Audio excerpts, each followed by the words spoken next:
2nd of Kings chapter 7. There are some very poor beggars who are absolutely at the end of human existence. They're lepers, there's a famine in the city, and they go out to surrender to the army that's surrounding the city, and they find all the soldiers have gone. And they go into some tents, and they find food, and they find gold, and they find great wealth, and they hide it.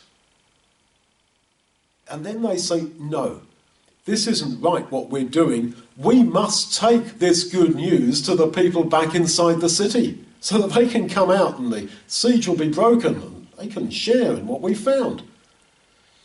The Lord Jesus alludes to this when he says that the man who finds the gospel finds treasure and hides it in a field, just like they did. But of course the idea is, and what did they then do with it? They went and shared the good news of it with others. And they said to us, we better do this, or woe to us. Woe shall come upon us if we don't do this. Paul alludes to that in Corinthians, where he says, woe to me if I do not preach the gospel. So, if you've got this great treasure, you naturally want to share it. That is actually a part of what it is to be human. If you win millions on some jackpot in a lottery, I'm not suggesting you play the lottery, but let's say you did, well, it is natural for the people who win all that money, they usually give some of it away. Oh, I must share this, I must donate to some charity.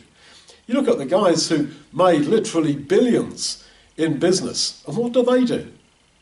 Nearly all of them, if not all of them, actually give a fair bit of it away.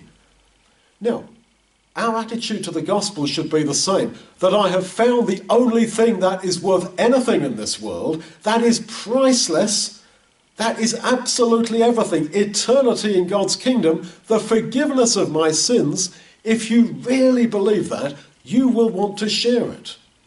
If you believe it, if you see it as treasure, not mere religion, not the faith that you picked up from mum and dad, not Sunday school Christianity, but the actual reality strikes you that I will live forever in God's kingdom. My sins are forgiven. Wow. You cannot hold that in your hand. You can't win that jackpot and not breathe a word of it and not share a bit of it with anybody else. I believed, Paul says, and therefore have I spoken. That is the motivation for witness.